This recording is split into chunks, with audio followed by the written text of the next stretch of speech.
dari Nabi sallallahu alaihi wasallam dari sahabat Abdullah ibnu Umar radhiyallahu anhuma, anin Nabi sallallahu alaihi wasallam qala, dari Nabi sallallahu alaihi wasallam beliau bersabda, kullukum ra'in wa kullukum mas'ulun an ra'iyatihi wal amiru ra'in war rajulu ra'in ala ahli baitihi wal mar'atu ra'iyatun ala baiti zawjiha wa waladihi fa kullukum ra'in wa kullukum mas'ulun an ra'iyatihi.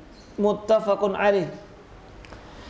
Nabi sallallahu alaihi wasallam pernah bersabda, kullukum ra'in, masing-masing kalian adalah pemimpin, dan masing-masing kalian akan dimintai pertanggungjawaban atas apa yang dipimpinnya. Wal amiru ra'in, pemimpin, kepala negara, dia adalah pemimpin yang akan dimintai pertanggungjawabannya. War rajulu ra'in, seorang laki-laki, seorang suami adalah pemimpin atas anggota keluarganya.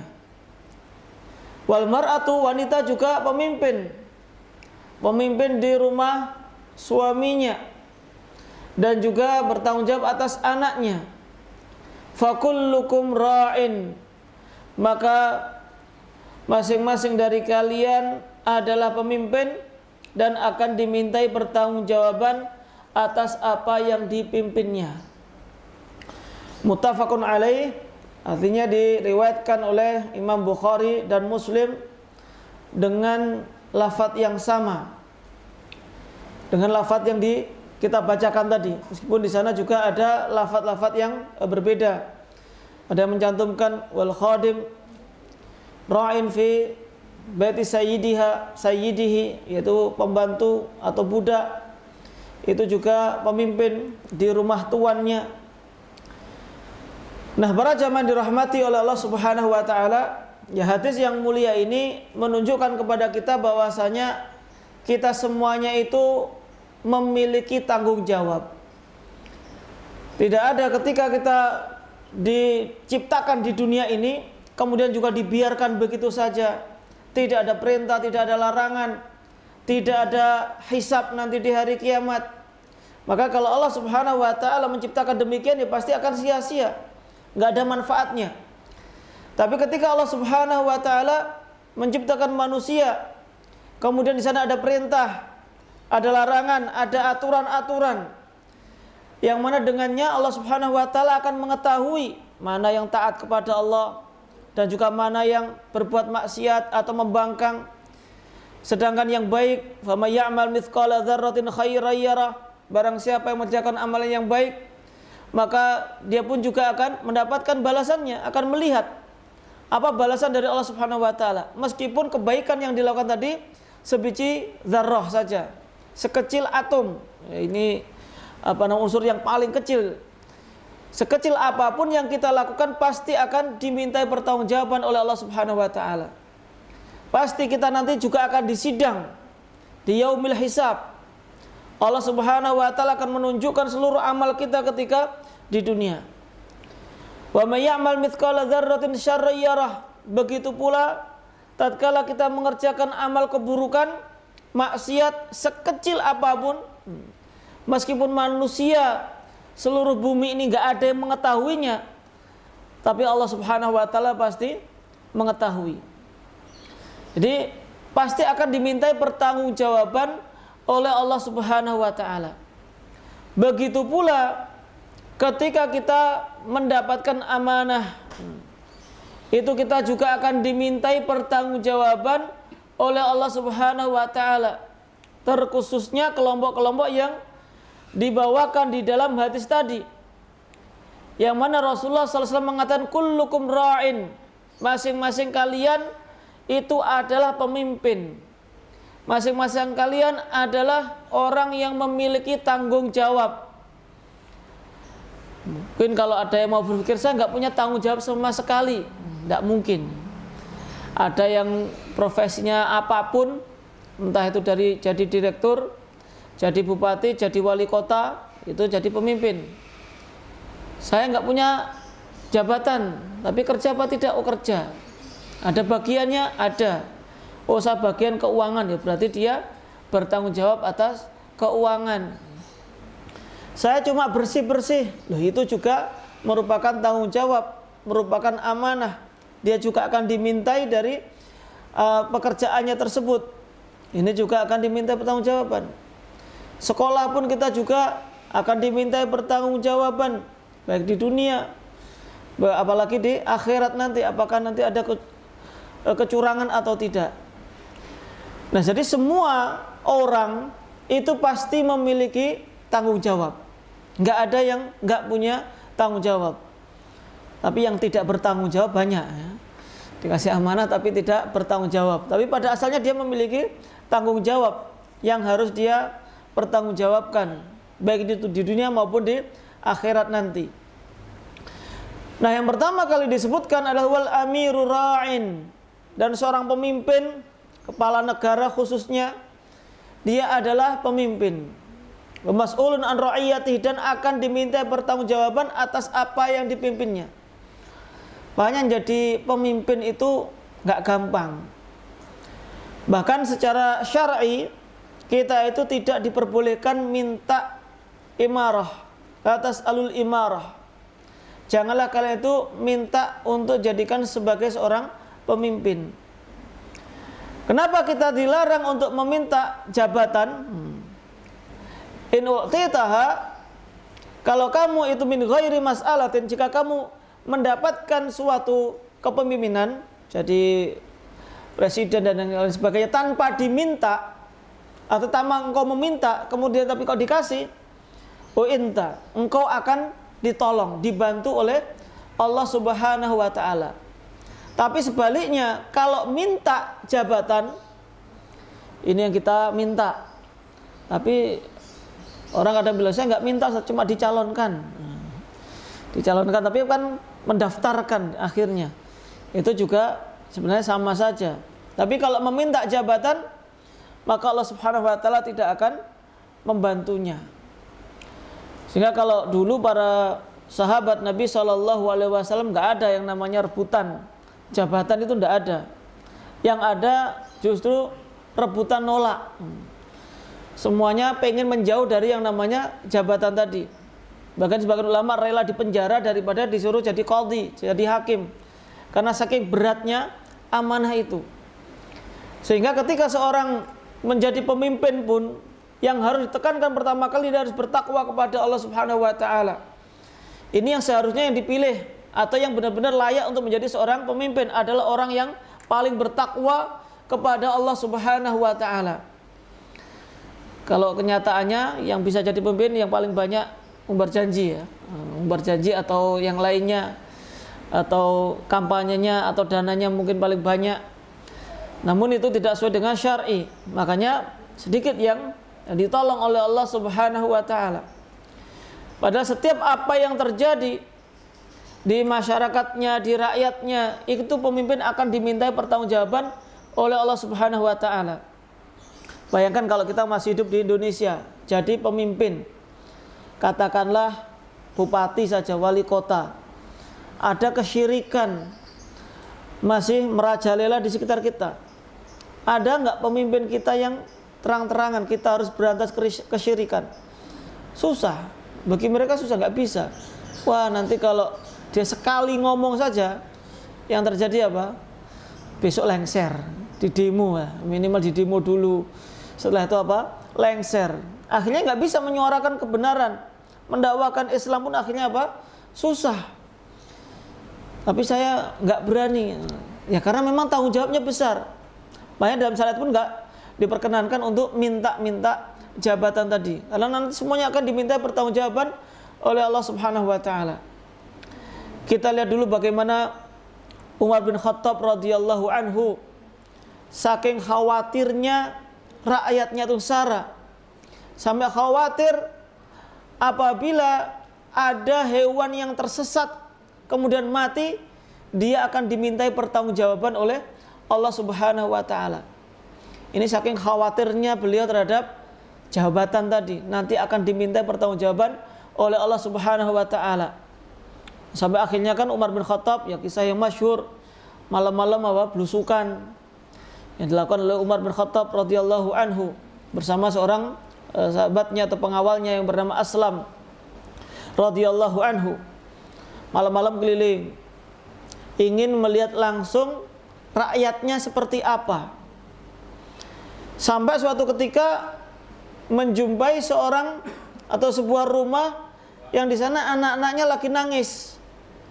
Pas lagi nangis, ini Umar bin Khattab penasaran, lalu mendatangi. Terus kemudian tanya, ya tentu setelah minta izin dan bertanya, "Loh, kenapa anak-anak nangis?" Karena masih kelaparan. Sedangkan wanita tadi ibunya sedang masak, tapi yang dimasak cuma air saja. Ada kerikilnya di batunya. Kenapa kok masak seperti itu? Anaknya biar ngira ibunya itu lagi masak makanan.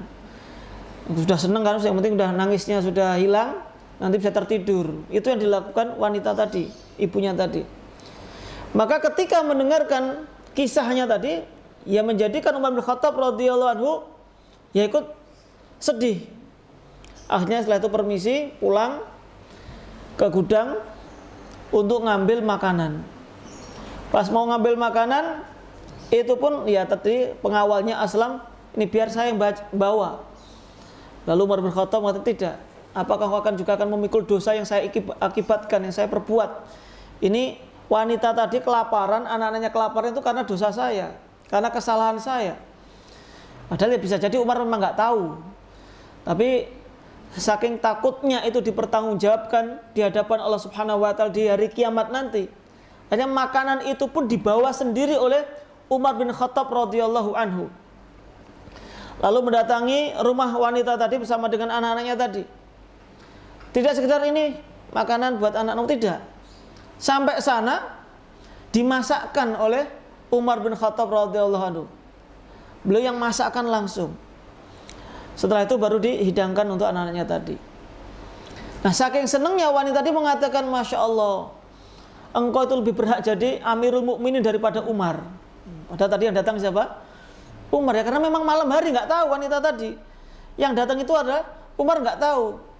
Cuma dia mengatakan, loh, engkau itu lebih berhak jadi Amirul Mukminin daripada Umar karena engkau memperhatikan orang lain. Padahal tadi ternyata adalah Umar bin Khattab sendiri.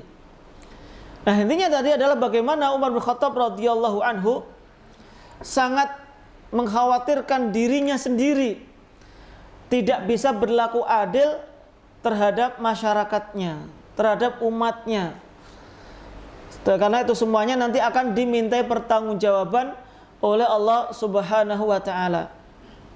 Makanya Rasulullah sallallahu alaihi wasallam juga pernah menyampaikan, sab'atun yudhilluhumullahu yauma la dhilla illa dhilluh. Ada 7 kelompok, 7 golongan yang nanti akan dinaungi oleh Allah Subhanahu wa taala di hari tidak ada naungan kecuali naungannya. Ketika di hari kiamat sedang panas-panasnya matahari sedang mendekati mereka, tidak ada yang bisa menaungi mereka kecuali naungan dari Allah Subhanahu wa taala. Maka di antara 7 golongan tadi, 7 orang tadi adalah imamun adil. Imam yang adil. Ya berarti tanggung jawabannya juga akan baik di hadapan Allah Subhanahu wa taala. Belum lagi hadis yang lainnya yang menyebutkan salah satu la turadu da'watuhum. Ada 3 orang yang doanya tidak akan ditolak oleh Allah Subhanahu wa taala. Di antaranya imamun adil, yaitu imam pemimpin yang adil. Jadi para jamaah yang dirahmati oleh Allah Subhanahu wa taala, ya ini nasihat bagi kita semuanya. Apakah sebagai pemimpin, ya kalau di sini presiden nggak ada ya, nggak gubernur juga nggak ada, atau mungkin punya perusahaan, atau kita sebagai direktur, atau kita sebagai kepala bagian, atau jabatan-jabatan yang lainnya, kalau kita tidak takut kepada Allah Subhanahu wa taala, kita khawatir nanti tidak bisa menjaga amanah, maka lebih baik segera ditinggalkan. Karena itu semuanya akan dimintai pertanggungjawaban oleh Allah Subhanahu wa taala. Innallaha ya'murukum an tu'addul amanati ila ahliha. Sesungguhnya Allah Subhanahu wa taala memerintahkan kalian untuk memberikan amanah kepada pemiliknya. Artinya kita akan bertanggung jawab terhadap amanah yang kita emban tersebut. Harus sesuai, harus profesional. Harus menjalankan sesuai dengan apa yang diperintahkan oleh Allah Subhanahu wa taala. Dan Nabi SAW juga pernah bersabda, Innallaha yuhibbu idza amila ahadukum an yutqinahu. Sesungguhnya Allah Subhanahu wa taala mencintai apabila salah seorang di antara kalian itu beramal, bekerja, dia itu bekerja dengan itqan, profesional, yaitu mengerjakannya sesuai dengan apa yang diperintahkan. Dia menjaga amanah tersebut, tidak malah nyepelehkan. Kalau kita tahu jam kerja, jam kantor mulai jam 8 sampai jam 4, ya kita tepat waktu. Tapi saya sudah diizinkan kok sering telat oleh atasan saya. Kenapa atasan mengizinkan? Ya soalnya atasannya juga sering telat. Padahal di atas atasannya pas itu juga ada atasan-atasan yang lainnya. Nah, sehingga kalau yang mengizinkan hanya atasannya tepatnya saja, sedangkan masih ada atasan yang lain, apalagi kalau itu perusahaan milik negara misalkan, yaitu atasannya itu bukan yang berhak memberikan wewenang tadi, memberikan izin bolos ndak popo misalkan, tetap tidak diperbolehkan. Karena itu semuanya akan dimintai pertanggungjawaban oleh Allah Subhanahu wa taala. Lalu kemudian para jamaah dirahmati oleh Allah Subhanahu wa taala, setelah seorang pemimpin negara tadi, pekerjaan tadi, dia sebagai pemimpin yang akan dimintai pertanggungjawaban oleh Allah Subhanahu wa taala, maka berikutnya adalah warrajulu ra'in ala ahli baitihi wa huwa mas'ulun anhum. Seorang laki-laki, seorang suami, dia adalah pemimpin bagi keluarganya, dan dia akan dimintai pertanggungjawaban atas apa yang dipimpinnya. Jadi kepala rumah tangga, seorang suami, seorang ayah, dia bertanggung jawab terhadap anak dan istrinya. Apalagi sebagai kepala rumah tangga. Ada kepala rumah tangga perempuan. Nah, kalau tadi pemimpin presiden itu kan perempuan masih ada ya, kita masih menjumpai. Gubernur perempuan ya ada, Jawa Timur ini sekarang. Wanita jadi bupati ada. Tapi kalau perempuan jadi kepala rumah tangga ada apa enggak? Perlakuannya ada mungkin ya, tapi kalau sebagai dikatakan kepala rumah tangga enggak. Kenapa kok enggak ada? Ibu-ibu enggak pengen jadi kepala rumah tangga? Enggak pengen ya? Alhamdulillah bapak-bapaknya senang nanti kalau ibunya enggak pengen, sehingga bebas bapaknya mau ngapa-ngapain sama keluarganya. Nah, kenapa yang laki-laki ini yang menjadi kepala rumah tangga?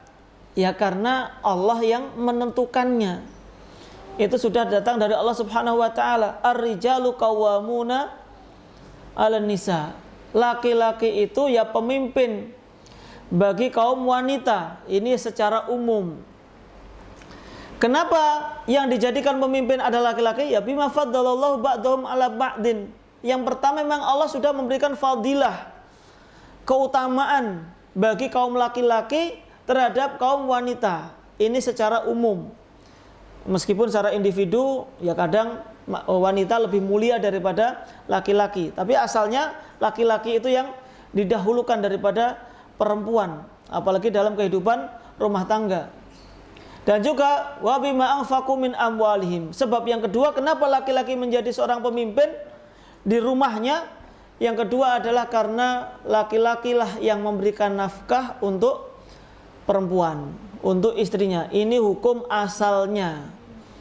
Sehingga laki-laki akan menjadi terhormat, akan menjadi ditaati kalau memberikan nafkah. Makanya jangan heran terkadang kalau laki-lakinya gajinya lebih sedikit daripada perempuan, daripada istrinya, maka istrinya susah untuk diatur, kecuali yang mendapatkan rahmat dari Allah Subhanahu wa taala. Tapi kebanyakan memang seperti itu, gajimu mek piro. Sebentar, sedangkan perempuannya, istrinya gajinya lebih tinggi daripada suaminya tadi. Namun kalau wanita tadi ya bertakwa, beriman kepada Allah Subhanahu wa taala, wanita yang salihah, meskipun gajinya lebih banyak, dia tetap taat kepada suaminya. Sebagaimana Khadijah radhiyallahu anha, hartanya jauh lebih banyak daripada Nabi SAW. Namun tidak menjadikannya lebih sombong, ngatur-ngatur, bahkan memberikan hartanya sangat banyak untuk kemajuan dakwah dari Nabi SAW. Nah, karena tadi seorang suami, seorang laki-laki adalah pemimpin di rumah keluarganya. Dan tadi ketika Allah mengatakan ar-rijalu qawwamuna 'alan nisa, laki-laki itu adalah pemimpin, qawwamun. Sebenarnya qawwamun itu kalau diartikan sekedar pemimpin itu kadang kesannya cuma nyuruh-nyuruh saja. Ya, kadang yang terbersit seperti itu. Ya, meskipun pemimpin secara asal pun juga tidak hanya sekedar nyuruh saja, bukan diktator dan lain sebagainya. Tapi pemimpin itu tanggung jawab memakmurkan, bertanggung jawab mengayomi, melindungi, memenuhi kebutuhan dari yang dipimpinnya. Itu baru namanya pemimpin. Begitu pula dengan kepala rumah tangga tadi. Maka seorang suami, seorang ayah, dia wajib untuk memberikan nafkah kepada anak istrinya. Meskipun tugas utamanya bukan itu. Tugas utama seorang kepala rumah tangga tadi adalah menyelamatkan keluarganya dari api neraka. Dalam surat At-Tahrim ayat yang ke-6 Allah Subhanahu wa taala berfirman, "Ya ayyuhalladzina amanu qu anfusakum wa ahlikum naro." Wahai orang-orang yang beriman, jagalah diri kalian dan keluarga kalian dari api neraka. Ini yang pertama, disuruh untuk ku anfusakum, jaga diri kalian terlebih dahulu. Ini berarti dirinya sendiri yang harus dijaga terlebih dahulu, baru menjaga keluarganya dari api neraka. Artinya adalah seorang suami ketika dia bertanggung jawab terhadap keluarganya, yang sebelumnya dia harus bertanggung jawab kepada dirinya sendiri, dia harus menjaga dirinya dari pekerjaan yang halal atau dari yang haram, sehingga dia hanya bekerja pekerjaan yang halal saja untuk dirinya sendiri. Lalu kemudian nafkah yang diberikan untuk keluarganya juga harta yang halal. Karena ada kepala rumah tangga, ya dia pekerjaannya haram, anak istrinya nggak ada yang tahu. Yang penting anak istri saya bisa makan, yang penting mereka itu bisa taat pada suami, bahkan menjadikan anaknya anak yang soleh dan soleha. Tapi sementara dia sendiri menjerumuskan dirinya dalam api neraka. Maka ini dia sendiri pun juga akan dimintai pertanggungjawaban oleh Allah Subhanahu wa taala. Maka dia harus melindungi dirinya sendiri dari api neraka, baru anggota keluarganya tadi. Nah, para jamaah dirahmati oleh Allah Subhanahu wa taala, menjadi kepala rumah tangga memang tadi bukan suatu hal yang mudah, hanya sekedar memberikan nafkah saja. Namun dia harus mengajarkannya, harus mengajak keluarganya, entah taklim, ikut kajian, atau menjadikan rumahnya itu benar-benar baiti jannati, rumahku, surgaku. Artinya ketika masuk rumah itu benar-benar merasakan kebahagiaan. Bukankah tujuan dari pernikahan litaskunu ilaiha, agar mendapatkan sakinah ilaiha ketika mendatangi istri, ketika mendatangi rumah. Bukan sebaliknya, kalau pulang masuk rumah malah kayak neraka, malah kayak pecah rumahnya. Tapi itu bukan gambaran rumah tangga atau baiti jannati tadi.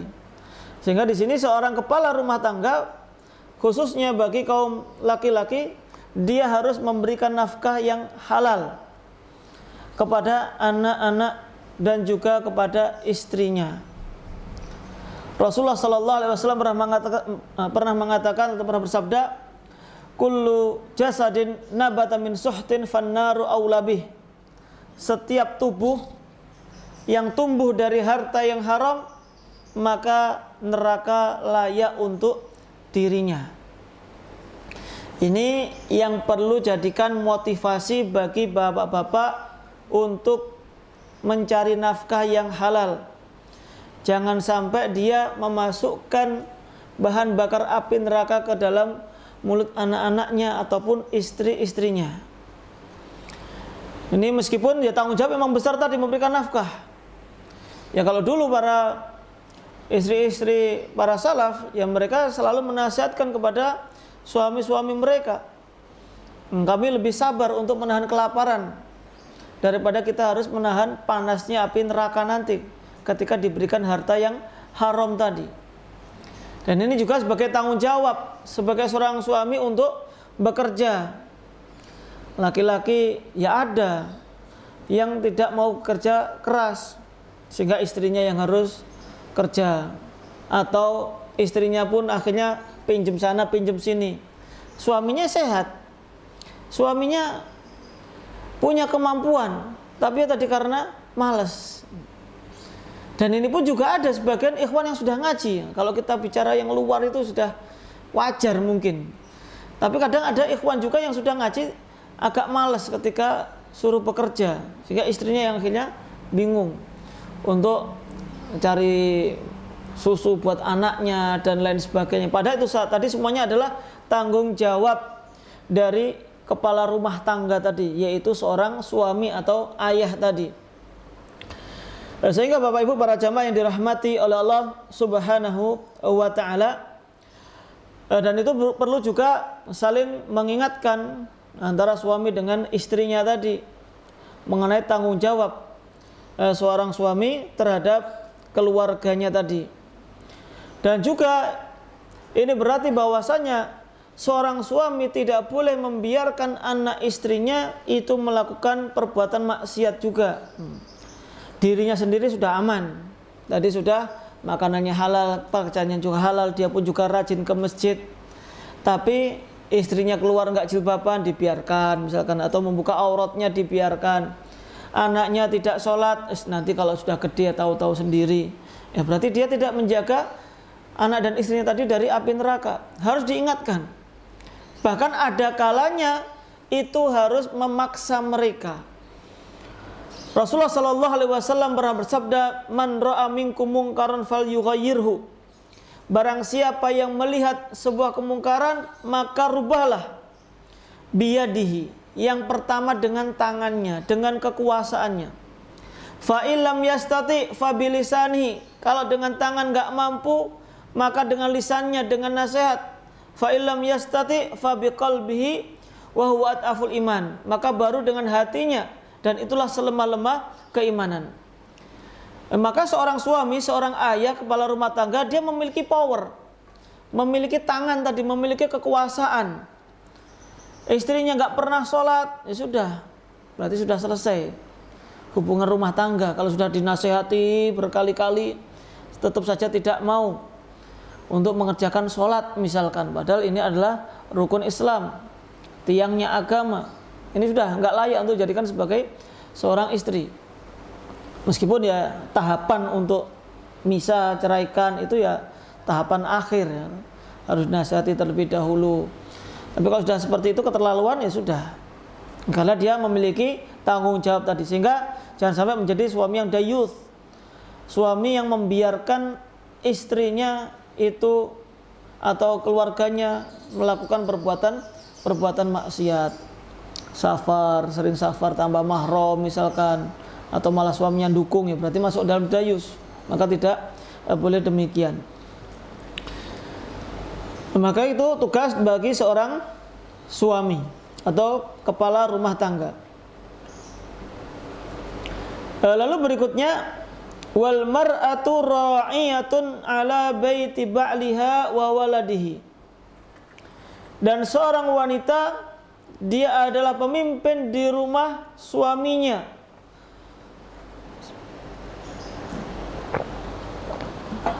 Dan terhadap anak-anaknya. Wahya mas'ulatun anhum, dan dia wanita tadi juga akan dimintai pertanggungjawaban atas apa yang dipimpinnya. Jadi wanita pun juga akan diminta, dia pemimpin di rumah suaminya. Berarti kalau ngurusi rumah, ini mau letaknya di mana, kipas angin sini, bapak-bapak ngikut aja. Dalam hal ini tuh bapak-bapak anggotanya istri atau anak buahnya istri. Ini cocoknya, ini warnanya ini, bapak-bapak manut aja, nggak usah terlalu ngurusi kalau urusan rumah. Soalnya biasanya kalaupun bapak-bapak yang ngatur, nanti ya malah kacau balau biasanya. Ya meskipun ada istri yang kurang bisa, suaminya yang memiliki jiwa seni, itu ya ada. Tapi kenapa kok dibiarkan istrinya saja yang ngatur, jadi pemimpin di rumah? Ya karena yang paling banyak di rumah asalnya adalah istri. Ya biarkan istri itu mau ngatur kayak apa, yang penting dia nyaman di rumah. Karena memang hukum asalnya wanita itu di rumah. Wa qarna fi buyutikunna wala tabarrujna tabarrujal jahiliyah wala tabarrujna tabarrujal jahiliyah, dan janganlah berhias seperti berhiasnya orang-orang jahiliyah. Maka di sini wanita dia bertanggung jawab terhadap suaminya, rumah suaminya, dan terhadap anak-anaknya. Maka pada asalnya, ya kenapa di sini dikatakan anak itu dalam hal ini kok menjadi tanggung jawab istri atau ibu? Ya karena tadi pada asalnya yang paling banyak berinteraksi dengan anak adalah ibu. Makanya dikatakan dalam syariat Arab, dikatakan al-ummu madrasatun. Ibu itu adalah madrasah, sekolah. Idza adatta sya'ban thayyibal a'raq. Jika kalian menyiapkan wanita tadi sebagai madrasah, sebagai tempat pertama belajar bagi anaknya, maka engkau telah menyiapkan generasi yang sukses, generasi yang cemerlang. Jadi untuk menciptakan nanti suatu generasi yang maju, itu berawal dari menyiapkan ibu-ibu dari anak-anak tersebut, dari generasi tersebut. Ini berarti peran dari seorang istri yang solehah tadi. Seorang istri yang memang bertanggung jawab di rumah suaminya. Nah, kalau seorang ibu, dia sebagai madrasah, sebagai sekolah, bapaknya sebagai apa? Kepala sekolahnya. Bukan berarti bapaknya nggak mau tahu. Itu loh katanya ibu itu madrasah, ya sudah pokoknya urusanmu. Tapi bapaknya itu seharusnya menjadi kepala sekolah yang ngatur kurikulumnya ya bapaknya. Nanti arahannya seperti ini, pengen anaknya diarahkan seperti apa, seingin gurunya itu nanti ngajarkan apa, yaitu tugasnya kepala sekolah. Karena juga memang ada juga, nah kembali kepada bapak tadi, bapak itu nggak mau tahu, pokoknya urusan sekolah urusan istrinya, sak bayar SPP-nya, sak nganter ngurusi cari yang nganter jemputnya itu urusan istri, saya sudah capek kerja di luar. Ini juga kurang tepat juga.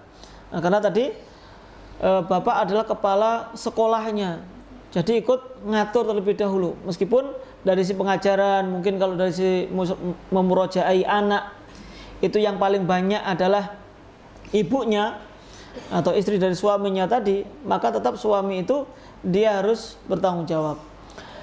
Lalu kemudian seorang istri tadi, dan tentu tanggung jawab utamanya adalah kepada suami. Itu untuk kepada manusia, tanggung jawab kepada manusia adalah kepada suami.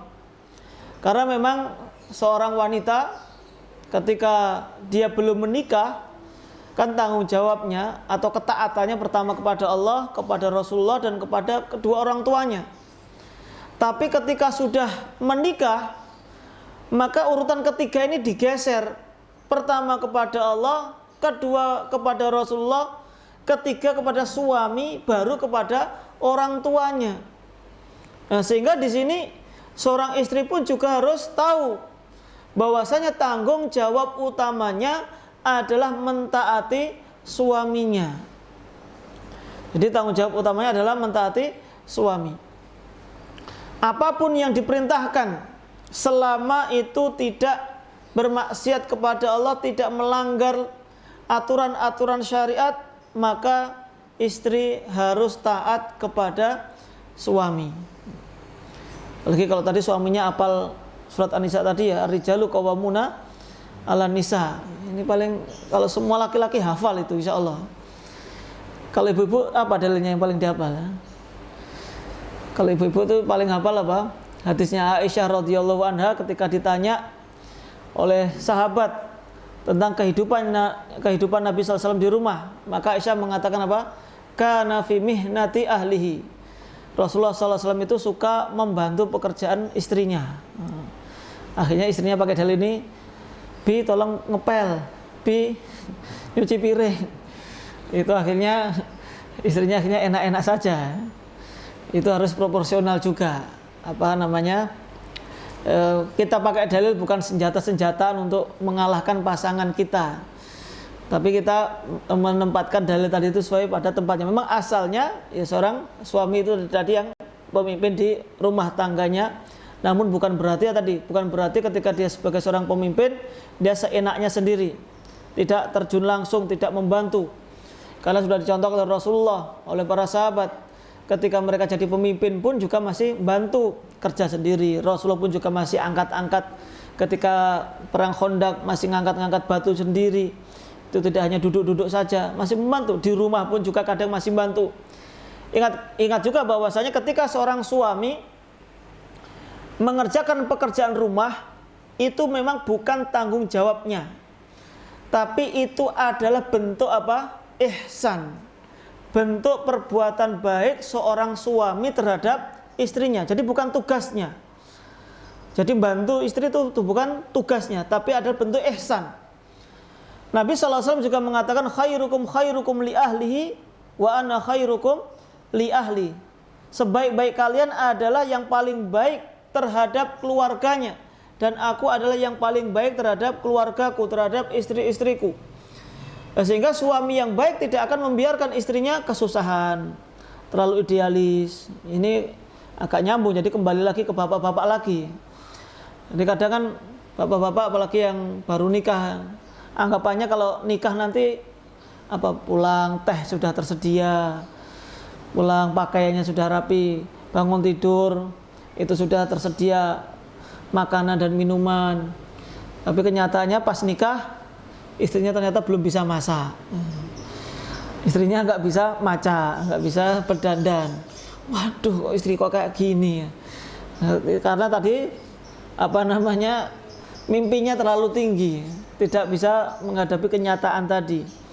Nah, sehingga ya istrinya pun juga dari sisi tanggung jawab dia harus berusaha. Kalau nggak bisa masak tetap berusaha untuk bisa masak, belajar atau berdandan dan lain sebagainya. Bahkan Nabi SAW pernah mengatakan, idza da'ar rajulu zaujatahu li hajatihi falta'tihi wa in kanat 'alat tanur. Apabila seorang suami memanggil istrinya untuk kebutuhannya, untuk kebutuhan pokok suami istri, untuk diajak untuk masuk kamar, maka wanita tadi, istrinya tadi harus memenuhi panggilan suaminya meskipun masih masak. Meskipun yang masak tadi yang nyuruh ya suaminya, pas masak kemudian kok dipanggil, Mi, anak-anak udah berangkat sekolah, Mi? Sudah. Ayo ke sini. Itu harus langsung. Iya, Bi. Saya matikan dulu. Iya, Bi-nya jangan ditinggalkan ya masaknya tadi. Tetap dimatikan kompornya. Jangan sampai nanti malah bahaya. Tapi ini betapa pentingnya seorang istri tadi memenuhi panggilan suaminya. Bahkan apabila suaminya memanggil sedangkan istrinya itu tidak mau menerima panggilannya, sehingga suaminya marah sampai pagi, maka akan dilaknat oleh para malaikat. Nah, ini betapa tingginya kedudukan seorang suami bagi para istri, harus mentaatinya.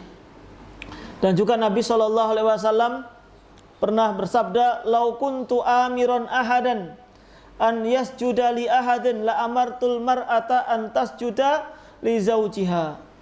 Seandainya aku ini berhak menyuruh seseorang untuk bersujud kepada orang lain, kalaupun boleh seseorang itu sujud kepada orang lain, kepada sama manusia, maka niscaya aku akan menyuruh seorang istri, seorang wanita untuk bersujud kepada suaminya. Ini seandainya boleh. Tapi karena memang tidak diperbolehkan kita bersujud kepada manusia. Tapi saking besarnya masalah ini, kedudukan suami tadi, maka seorang istri harus ngikut apa saja yang diperintahkan oleh suaminya. Bahkan ketika seorang wanita datang kepada Nabi SAW untuk suatu kebutuhan, lalu ketika mau meninggalkan Rasulullah, Rasulullah pun bertanya kepada wanita tersebut, bagaimana perlakuanmu terhadap suamimu? Maka wanita tadi mengatakan, saya akan melakukan apa saja diperintahkan, kecuali saya memang tidak mampu, saya punya uzur. Maka Rasulullah mengatakan, fangduri, maka lihatlah, fa innahu jannatuki au naruki, karena sungguhnya suamimu itu surgamu dan nerakamu. Maksudnya yang bisa menyebabkan engkau nanti masuk surga atau neraka itu bisa dilihat bagaimana perlakuanmu terhadap suamimu, bagaimana ketaatanmu, bagaimana sikapmu terhadap suamimu. Itu yang menentukan. Sehingga para jamaah dirahmati oleh Allah Subhanahu wa taala, ya khususnya para ibu-ibu dan akhwat, suami itu memiliki kedudukan yang tinggi tadi, sehingga Rasulullah tadi menjadikan barometer nanti bagaimana melihat surga dan nerakanya tergantung bagaimana sikap terhadap suaminya tadi. Dan itu tentu akan sangat mudah untuk dilakukan bagi seorang wanita, ya khususnya wanita yang salihah, yaitu al-mar'atus salihah wa khairu mata al-mar'atus salihah, sebaik-baik perhiasan adalah wanita salihah. Dan dikatakan oleh Nabi SAW, idza shallatil mar'atu khamsaha, apabila seorang wanita itu, seorang istri mengerjakan sholat 5 waktu, wa shamat syahroha, dan mengerjakan puasa di bulan Ramadan, ini yang wajib saja, wa ata'at zaujaha, dan mentaati suaminya, wa hafizat farjaha, dan menjaga kemaluannya, qila laha, maka akan dikatakan kepada para wanita tadi, udkhulil jannata min ayyi abwabil jannati syi'ti, maka masuklah ke dalam surga dari pintu surga mana saja yang kalian kehendaki. Maka ini syaratnya gampang sebenarnya, hanya menjalankan kewajiban-kewajiban, kemudian mentaati suaminya. Sudah, itu yang menjadi tugasnya bagi kaum wanita untuk bisa masuk ke dalam surga. Boleh, bahkan bebas mau masuk surga dari pintu mana saja. Pintu surga ada berapa? 4, 5, 8. Pintu surga ada 8. Dari 8 itu pintu puasa, pintu sholat, pintu sedekah. Bagi wanita solehah itu bebas mau masuk dari pintu mana saja. Nah, para jamaah dirahmati oleh Allah Subhanahu wa taala, dan juga di antara keutamaan wanita yang solehah tadi, Rasulullah sallallahu alaihi wasallam juga bersabda, ayyuma imra'atin matat wa zawjuha anha radin dakhalatil jannah. Wanita mana saja yang meninggal dunia sedangkan suaminya ridha terhadapnya, maka dia akan masuk ke dalam surga. Jadi cukup bagi seorang wanita, tanggung jawabnya adalah mencari keridhaan suaminya. Dan kembali kepada suami laki, meskipun berhak memerintahkan apa saja, namun seorang suami yang baik, yang soleh juga akan mengetahui kondisi istrinya. Jadi dalam kehidupan rumah tangga yang mungkin selalu sudah ada pembahasan ya Ustaz Khaliful Hadi, ya intinya kita sebagai suami atau istri atau tadi sebagai seorang pemimpin dalam hal apapun, kita lebih menfokuskan diri kita itu pada menunaikan kewajiban kita, menunaikan amanah yang diberikan kepada kita, tidak menuntut hak terlebih dahulu. Seorang istri bagaimana fokusnya untuk menunaikan kewajibannya terhadap suaminya, sehingga kadang kalau suaminya transferannya kurang misalkan, atau perlakuannya kurang, kadang masih suka mencela, maka ya bersabar.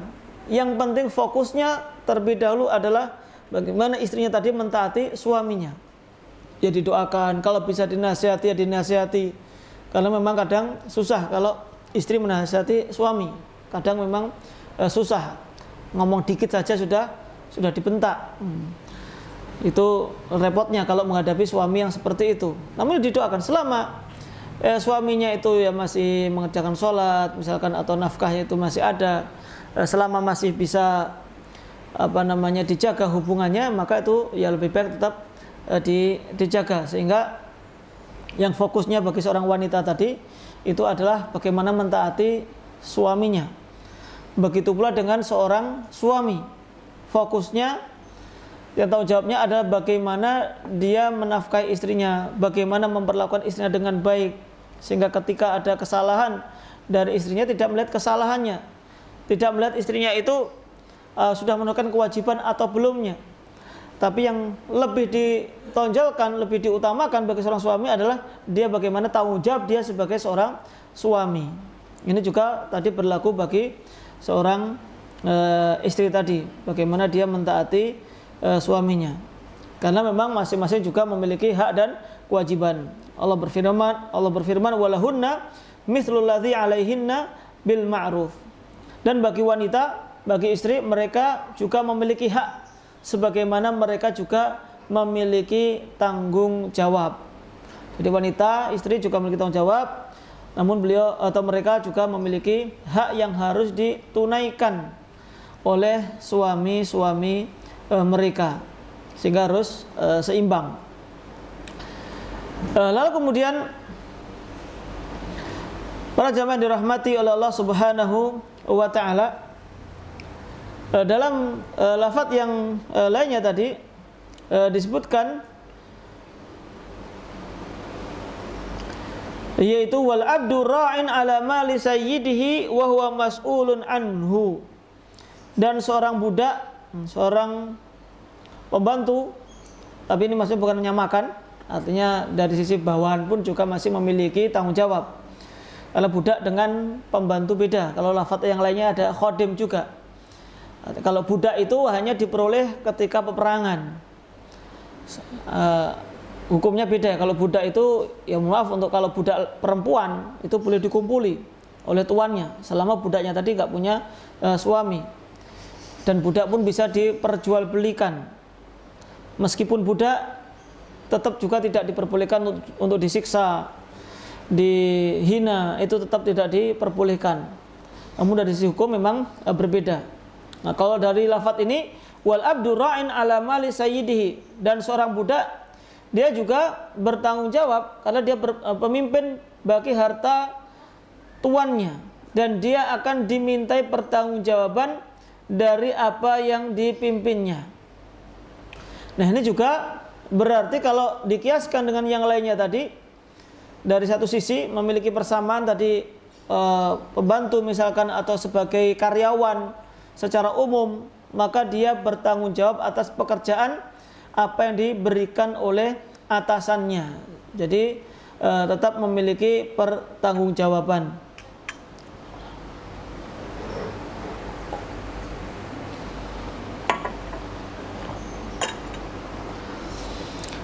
Nah, para jamaah yang dirahmati oleh Allah Subhanahu wa taala, dan di akhir hadis Rasulullah sallallahu alaihi wasallam kembali menekankan bahwasanya ala fakullukum ra'in wa kullukum mas'ulun an ra'iyatihi. Dan ketahuilah, ingatlah, ini penekanan dari Rasulullah sallallahu alaihi wasallam. Fakullukum ra'in, maka setiap kalian, masing-masing dari kalian adalah pemimpin. Wa kullukum mas'ulun an ra'iyatihi, dan masing-masing kalian akan dimintai pertanggungjawaban atas apa yang dipimpinnya.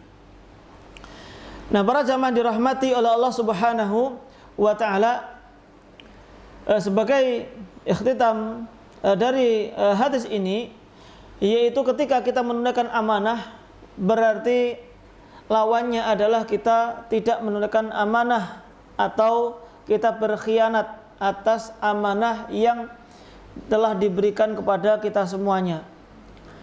Dalam hadis yang lainnya Rasulullah sallallahu alaihi wasallam bersabda, arba'un idza kunna fika la yadurruka ma fataka minad dunya.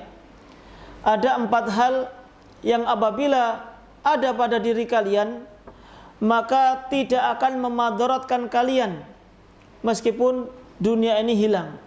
Artinya selama kita berpegang teguh terhadap 4 hal ini, maka ketika kita tidak mendapatkan dunia, tidak mendapatkan harta banyak, maka itu tidak akan memadaratkan kita semuanya. Yang pertama adalah hifdzu amanah. Yang pertama adalah menjaga amanah. Yang kedua wasidqu haditsin. Yang kedua adalah perkataan yang jujur.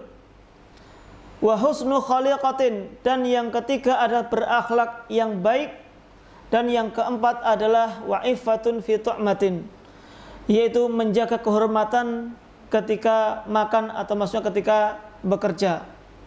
Maka 4 hal inilah yang harus kita perhatikan tatkala kita mendapatkan amanah, tatkala kita bekerja, tatkala kita memiliki jabatan, bahkan tatkala kita berjualan.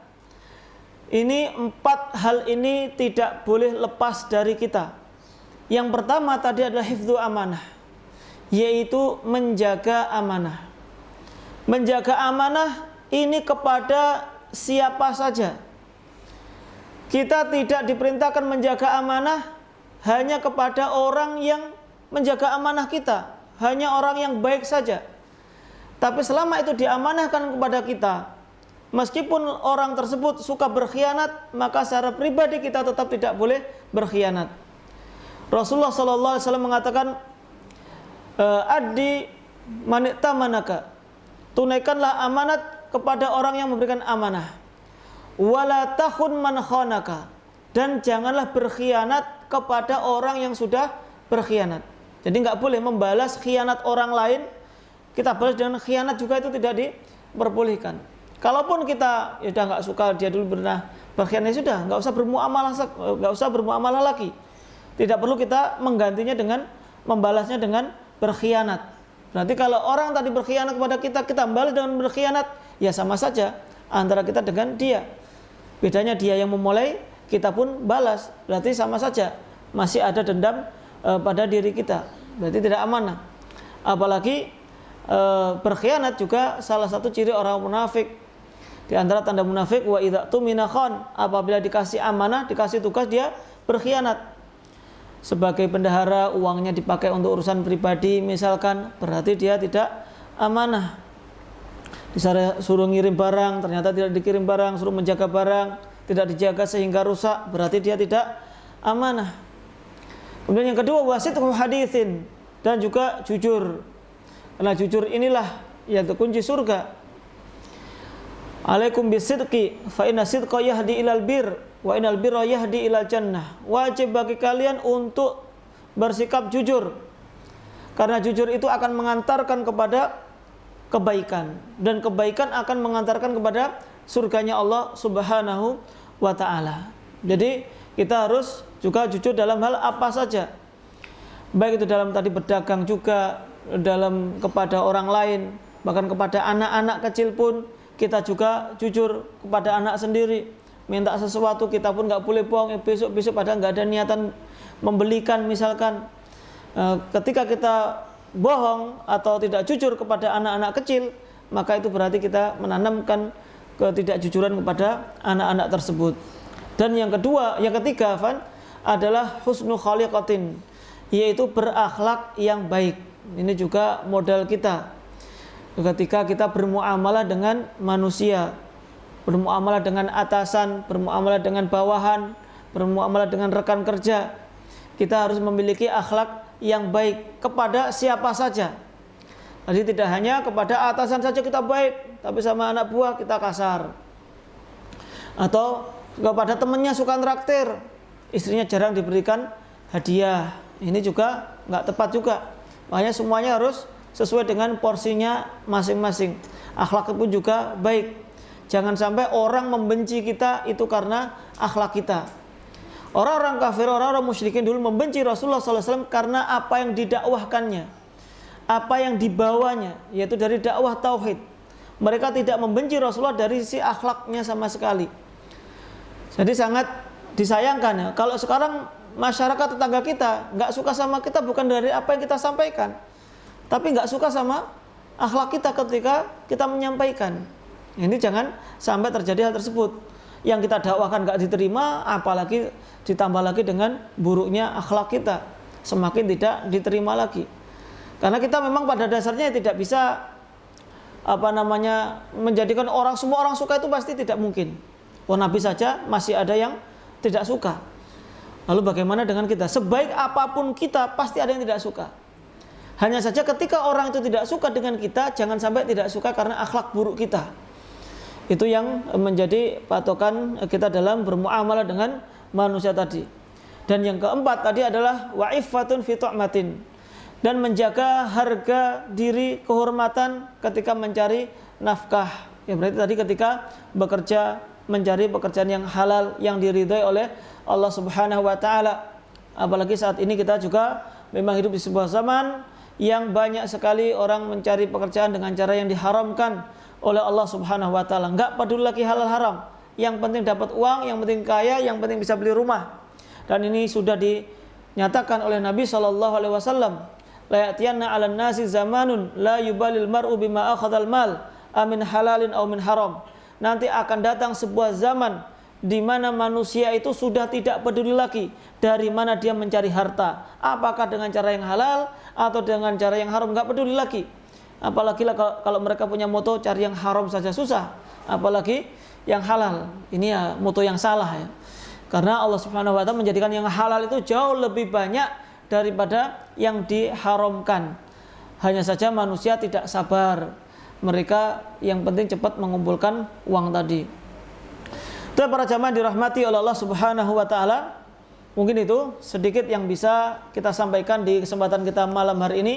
Semoga bermanfaat bagi kita semuanya. Barangkali ada yang ingin didiskusikan atau diluruskan, kami persilahkan. Ada yang tanya, Ustaz? Assalamualaikum warahmatullahi wabarakatuh. Waalaikumsalam.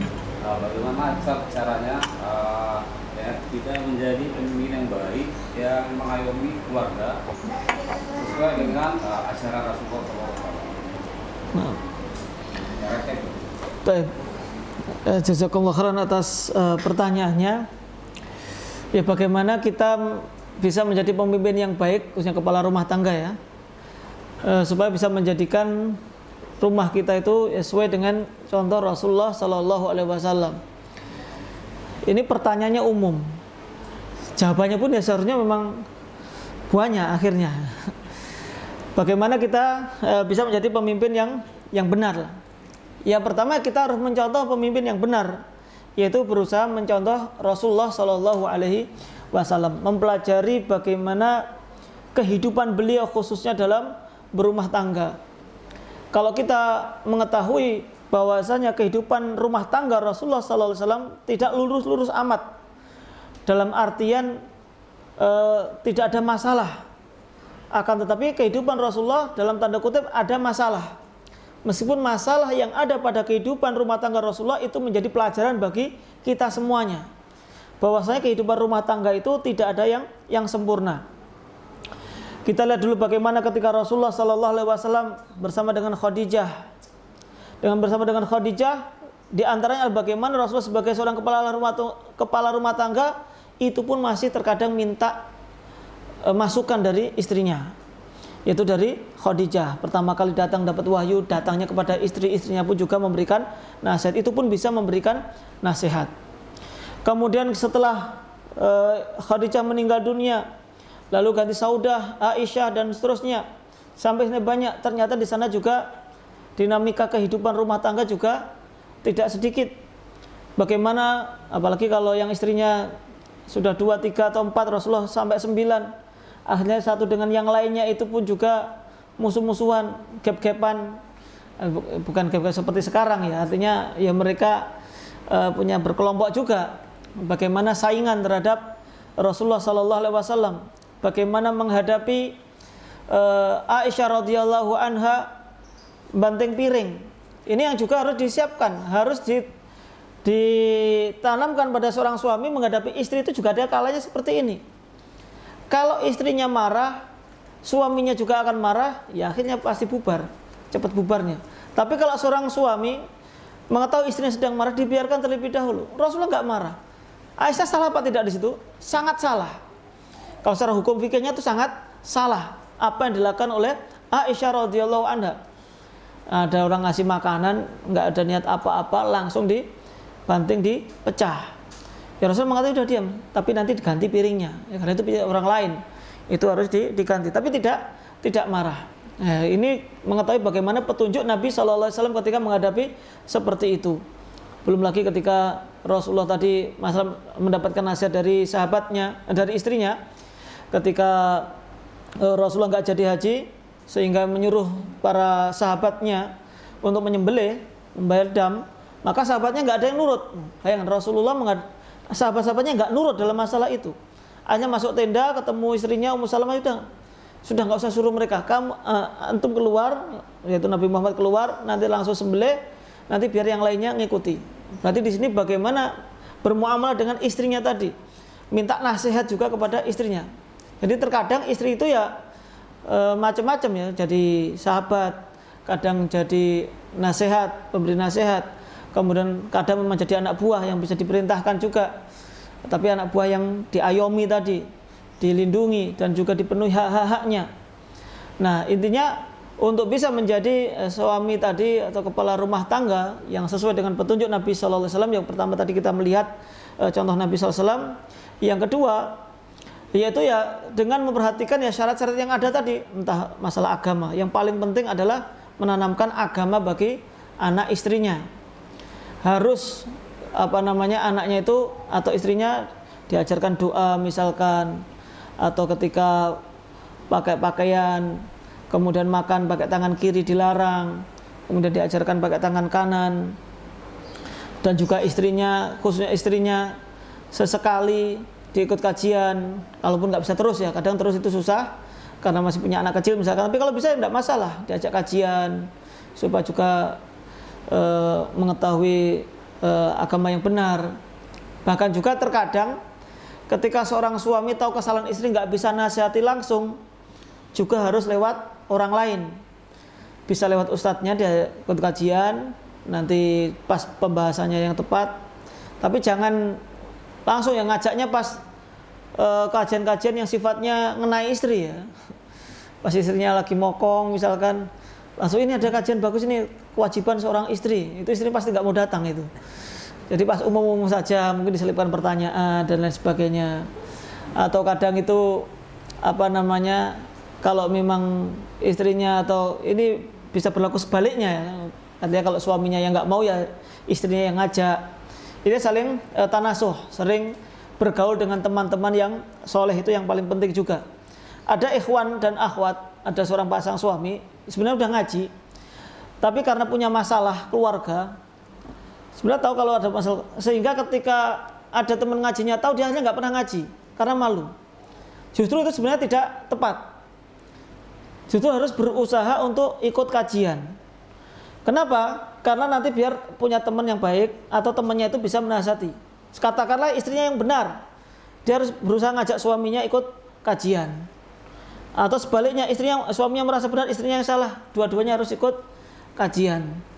Artinya dicarikanlah teman-teman itu yang baik, itu yang paling penting. Jadi kalau ada masalah sedikit akhirnya nggak pergi kajian, akhirnya suami istrinya itu tidak pernah ngaji dua-duanya, maka itu lebih mempercepat terjadinya perpecahan dalam atau perpisahan dalam rumah tangga.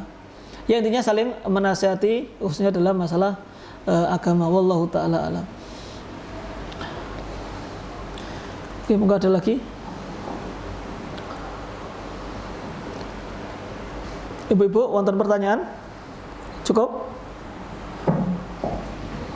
Ustaz, dalam kehidupan Rasulullah SAW dalam kehidupan Rasulullah SAW sebagai pemimpin keluarga, apakah Rasulullah itu pernah memarahi istrinya? Apakah Rasulullah pernah memarahi istrinya? Pernah. Tapi marahinya Rasulullah SAW bukan dengan perbuatan atau ucapan kasar atau dengan menampar istri, karena itu yang tidak diperbolehkan. Kapan Rasulullah itu pernah marah? ketika para istri-istrinya itu protes ingin minta tambahan nafkah. Jadi ketika minta tambahan nafkah, maka Rasulullah SAW marah. Marahnya dalam bentuk apa? Rasulullah mengasingkan diri selama 1 bulan. 9 istrinya semuanya ditinggalkan, nggak pulang. Ya pergi paling ke masjid aja, nggak pulang, semuanya tinggalkan. Lalu sampai akhirnya sudah, kalau kalian memilih pisah, pengen naik nafkahnya, sudah silakan. Nanti saya ceraikan dengan baik-baik. Tapi kalau kalian mau, ya tetap sabar dengan nafkah yang ada. Jadi itu diantara bentuk marahnya Nabi SAW. Jadi tidak sampai keluar kata kasar ataupun sampai menampar, memukul, itu tidak pernah. Tapi intinya Rasulullah pun ya pernah tadi. Artinya didiamkan. Itu diantara ya cara aja. Nanti kalau istrinya buat kesalahan, ya istrinya suaminya nggak usah pulang. Dan istrinya juga harus paham. Ini suaminya kok semakin dimarahi kok nggak pernah pulang. Berarti itu lagi ngambek suaminya. Lebih baik suaminya pulangnya telat ngambek ya daripada apa? Daripada nikah lagi ya. Itu malah berbahaya bagi para istri. Jadi juga harus suami. Kalau istrinya kan senjatanya cuma satu, suami itu kan harus peka. Tapi itu juga berlaku bagi para istri. Para istri juga harus tahu ketika suaminya itu marah, alhamdulillah suaminya itu marahnya nggak banting lemari, nggak ngerusak meja, cuma diem saja.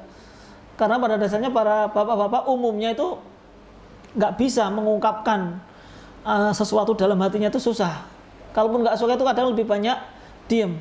Betul nggak betul Mbak? Nah itu betul ya. Jadi kalau seperti itu ya istrinya juga harus paham. Ini suami saya itu lagi marah. Ya alhamdulillah marahnya tuh diem gitu loh. Daripada ya, wanita-wanita yang lain dimarahi suaminya sampai dipukul, sampai ditampar dan lain sebagainya. Itu jadi ya sama-sama memahami dalam kondisi seperti itu. Ketika pasangannya marah, jangan dibalas dengan kemarahan. Siapapun itu, baik laki-laki yang marah duluan, istrinya diam. Kalau istrinya yang marah duluan, ya suaminya juga harus diam terlebih dahulu sampai nanti tenang. Karena orang umumnya kalau berbuat kesalahan langsung dinasehati, kira-kira mau apa tidak? Nggak mau. Siapapun itu, baik suami ataupun istri, sudah jelas itu salah. Kalau diingatkan di tempat itu malah nggak ada orang tahu loh ya, cuma di rumah saja. Apalagi kalau orang lain tahu, di rumah saja ketika salah dinasihati nggak akan masuk, bahkan malah tambah marah. Tapi kalau dengan cara yang lainnya, nanti nunggu waktu tidur dulu misalkan, atau waktu sepi, waktu sarapan, baru kemarin tuh saya tuh maksudnya gini loh, kok kamu kok langsung marah misalkan. Nah maka itu insya Allah akan mencairkan suasana. Wallahu ta'ala alam. Oke. Tadi kan disebutkan seorang istri itu harus patuh pada suaminya. Iya. Sebatas mana sih seorang istri patuh pada suaminya itu? Karena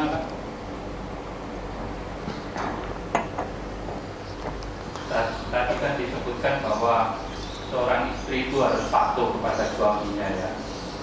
Sebatas mana seorang istri itu patuh pada suaminya? Sebagai contoh, istri ada tamu, suaminya memanggilnya, apakah harus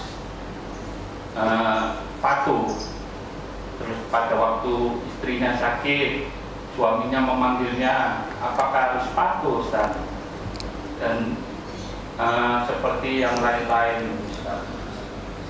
Dan yang kedua, Ustaz, masalah mencari nafkah tadi ya. Katakan Ustaz bahwa mencari nafkah itu sebaiknya yang halal ya Ustaz ya. Sekarang itu kalau contoh sederhana saja, kita berdagang Ustaz ya, kita nggak tahu, bahkan kadang-kadang kita tahu bahwa itu adalah uang hasil korupsi atau merampok atau apapun lah, malah yang jelek-jelek. Apakah mereka tidak boleh untuk membeli dagangan ke kita, Ustaz? Terima kasih Ustaz. Semoga Allah melimpahkan anugerah rahmat taufik hidayah, inayah, maghfirah, ridho, dan berkah dan lindungannya Ustaz kepada kita semua yang hadir di sini. Amin. Amin. Amin. Terima kasih Ustaz. Baik, terima kasih jazakumullah khairan atas pertanyaannya. Yang pertama terkait dengan batasan ketaatan istri kepada suaminya, apakah ada batasannya? Pada asalnya seluruh perintah suami kepada istri wajib ditaati selama itu bukan perintah untuk melakukan maksiat. Kalau tadi saja Rasulullah SAW menyontohkan, apabila seorang suami memerintahkan istrinya, memanggilnya, maka istri harus mendatanginya meskipun sedang masak. Lalu bagaimana apabila ada tamu? Bagaimana apalagi tadi sakit dan lain sebagainya? Secara asalnya istri harus mentaati. Tapi suami yang baik tidak akan membebani istri di luar kemampuannya. Jadi ketika tadi misalkan istri memang sakit, ya nggak mampu, ya namanya dia nggak mampu, untuk dirinya sendiri aja susah. Kemudian suaminya memanggilnya. Kalau suaminya tetap maksa, ya berarti suaminya nggak bener. Apalagi sedang sholat dan lain sebagainya. Nah, jadi suami pun juga harus tahu kondisi istrinya, bahwasanya istrinya itu sedang sakit, bahwasanya istrinya itu sedang ada tamu. Kalaupun bertentangan misalkan antara perintah suami dengan orang tuanya, secara hukum fikih tetap dia seorang istri harus mentaati suaminya. Contoh, istrinya pengen mengunjungi ibunya yang sedang sakit dan ibunya nyuruh datang, sementara suaminya bilang nggak boleh datang. Memang ini secara hukum fikihnya dia harus mentaati suaminya. Tapi kalau suaminya tadi adalah suami yang soleh, maka tidak akan menghalangi istrinya untuk taat kepada istrinya, kepada ibunya. Artinya dalam hal ini kalau memang mentok-mentok suaminya tadi itu benar-benar nggak tahu diri lah, artinya nggak memberikan izin, maka kalau dikhawatirkan nanti ketika dia sakit, kemudian dia tadi ada tamu tidak mau tidak menjamu tamunya, malah suaminya itu marah-marah dan lain sebagainya, malah diceraikan, ya sudah, ya gimana lagi, dia harus mentaati suaminya tadi. Kadang itu ada juga cerita seorang suami itu, ya namanya suami itu fitrahnya itu kan pengen dianggap suami, dianggap berkuasa. Jadi ketika ada tamu pun, istrinya punya tamu, itu malah ngelarang. Istrinya harus gini. Seperti seolah-olah ingin tamunya itu tahu kalau suaminya itu punya wibawa di hadapan istrinya. Meskipun itu ya semuanya tahu kalau ini kan nggak benar sebenarnya. Tapi tipe-tipe suami seperti itu ya ada, dan itu ya tidak tepat lah bagi seorang suami yang tidak mau tahu kondisi seorang istrinya. Sebagaimana kita sendiri, seorang laki-laki wajib sholat di masjid misalkan.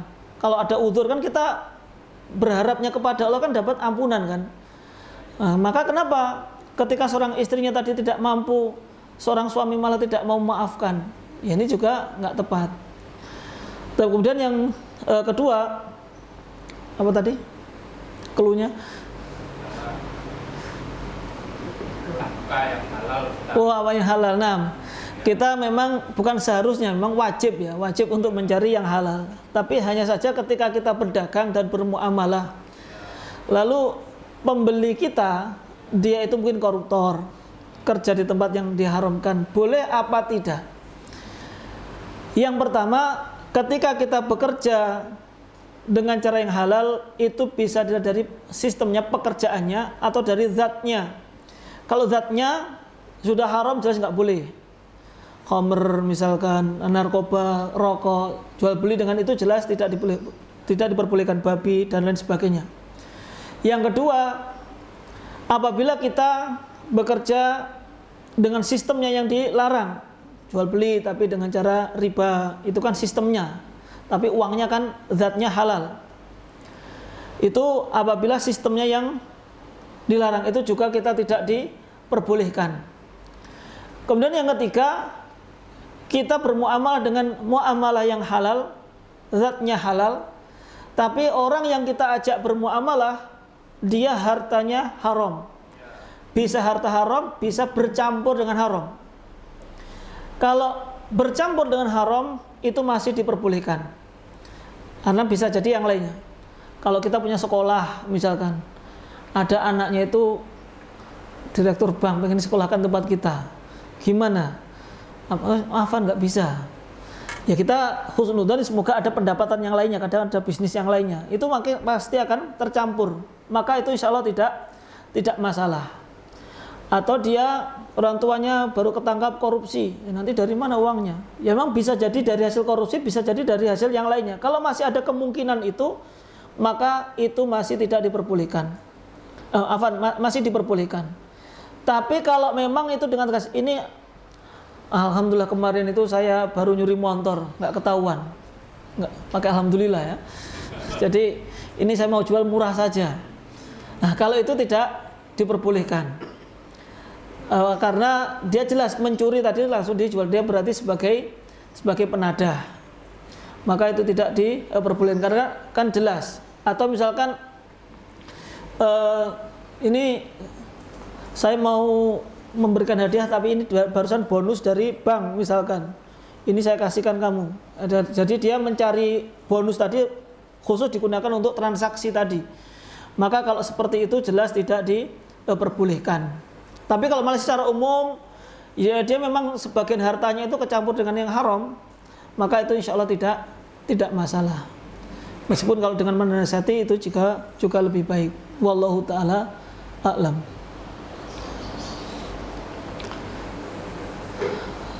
Mungkin yang terakhir, silakan. Terakhir Ustaz mau tanyakan. Nah.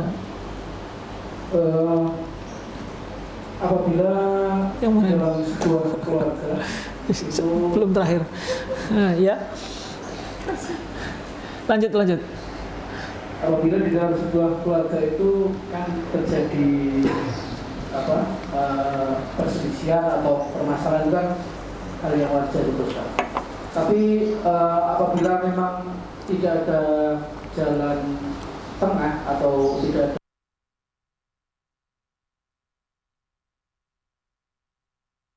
kepada orang alim gitu, kepada ustaz atau pada guru gitu, mungkin itu saja. Nah, jazakumullah khairan. Pertanyaan yaitu kalau ada ya perselisihan antara suami istri, lalu apakah boleh kita bertanya? Justru Allah Subhanahu wa taala mengatakan fas'alu ahla dzikri in kuntum la ta'lamun. Bertanyalah kepada ahlu dzikri, ahlul ilmu kalau kalian tidak mengetahui. Dan khusus juga berkaitan dengan kehidupan rumah tangga. Pada asalnya ketika terjadi perselisihan antara suami istri, hendaklah ini diselesaikan secara berdua terlebih dahulu. Yaitu yang ngomong berdua baik-baik. Kalau kelihatan yang salah suaminya, ya istrinya gimana cari kesempatan supaya bisa ngomong baik-baik. Dan sebaliknya kalau istrinya yang salah, suaminya berusaha cari momen yang tepat untuk menyelesaikan secara berdua terlebih dahulu. Jangan buru-buru menceritakan kepada orang tua. Kalau sang suami menceritakan kepada orang tuanya, entah bapak atau ibunya, umumnya pasti bela anaknya sendiri. Sebagaimana istri kalau menceritakan kepada orang tuanya, pasti akan membela anak kandungnya sendiri. Itu umumnya. Sehingga kadang dikhawatirkan seperti itu. Kecuali kalau mengetahui misalkan kedua orang tuanya itu objektif, tidak subjektif dalam menilai, maka tidak masalah. Allah Subhanahu wa taala mengatakan, "Wa in khiftum shiqaqa bainihima fabhathu hakaman min ahlihi wa hakaman min ahliha." Maka di antara kalau terjadi pertikaian, perselisihan antara suami istri, maka adalah suami cari seorang yang dianggap nanti adil dan istri juga mencari orang lain. Itu dua-duanya nanti yang akan mendamaikan. Atau bisa juga suami dan istri ya sudah, kita punya masalah nggak bisa kita selesaikan sendiri. Ayo kita lapor ke orang yang kira-kira bisa menyelesaikan. Yang kita setujui bersama siapa? Entah satu orang, entah masing-masing cari penasihat sendiri-sendiri. nggak usah langsung pengacara dulu ya. Kalau bisa ya alim dulu, misalkan ustadz dan lain sebagainya. Baru nanti kemudian masing-masing menceritakan kepada orang yang disepakati tadi, yang bisa menimbang permasalahan secara tepat dan bisa memberikan solusi secara tepat. Sehingga untuk menceritakan kepada ahli ilmu itu justru merupakan bimbingan dari Allah Subhanahu wa Ta'ala. Dengan begitu semoga permasalahannya pun juga bisa diselesaikan. Wallahu ta'ala alam. Tadi sebelum terakhir, soalnya terakhir tadi masuknya yang di sini. Silakan. Assalamualaikum warahmatullahi wabarakatuh. Waalaikumsalam. Tadi saya dengar bahwasanya memukul istri itu tidak boleh, Ustaz. Nah. Tapi saya menemukan di Quran surat An-Nisa ayat 34 kalimat terakhir. Kecuali wajah ya. Ya, itu wanita-wanita yang kamu khawatirkan yusnya atau membanggakannya, maka nasihatilah mereka. Itu tahap pertama. Tahap kedua, pisahkan mereka di tempat itu, maksudnya dihajar. Tahap ketiga, pukullah mereka. Kemudian jika mereka menantimu, maka janganlah kamu mencari-cari jalan untuk menyusahkannya. Sesungguhnya Allah Maha Tinggi lagi Maha Besar. Surat An-Nisa ayat 34. Itu di situ sebutkan memukul mereka. Apakah ini diartikan bahwasanya memukul istri itu boleh jika menyus, membangkang, dan tata cara memukulnya itu seperti apa? Jika dibolehkan, soalnya tertulis di situ dibolehkan memukul mereka jika membangkang. Nah, kalimat terakhir. Barakallahu fiik, yaitu yang berkaitan dengan wanita yang nusyus, yaitu wanita yang membangkang atau tidak taat kepada suaminya. Nah, jadi secara urutan memang harus dinasihati terlebih dahulu. Kalau tetap tidak bisa, maka boleh dipukul. Memang badannya boleh, tapi pukulan di situ bukan pukulan yang melukai dan bukan pada wajahnya. Itu diperbolehkan. Pukulan yang menyebabkan wanita tadi itu merasa sadar bahwasanya perbuatannya itu salah. Bukan pukulan yang menyebabkan istrinya masuk ke dalam rumah sakit, apalagi liang lahat. Itu juga tidak diperbenarkan. Jadi pada asalnya juga diperbolehkan untuk memukul sebagaimana tadi dibawakan ayatnya. Jadi diperbolehkan. Kalau pukulannya seperti apa tadi, intinya pukulan yang intinya itu mendidik. Seperti memukul anak pun juga diperbolehkan. Itu adalah pukulan yang mendidik, yang tidak sampai menjadikan masuk ke dalam rumah sakit atau kesakitan lah. Itu diperbolehkan. Ada yang mutlak nggak boleh nampar. Nampar itu tidak diperbolehkan. Wallahu alam dan jazakumullah khairan. Mungkin para jamaah, para bapak ibu yang dirahmati oleh Allah Subhanahu wa Ta'ala, mungkin itu sedikit yang bisa kita sampaikan di kesempatan malam hari ini. Semoga bermanfaat bagi kita semuanya dan bisa kita amalkan dalam kehidupan sehari-hari kita semuanya. Subhanakallahumma hamdik, asyhadu an la ilaha illa anta, astaghfiruka wa atubu ilaik. Assalamualaikum warahmatullahi wabarakatuh.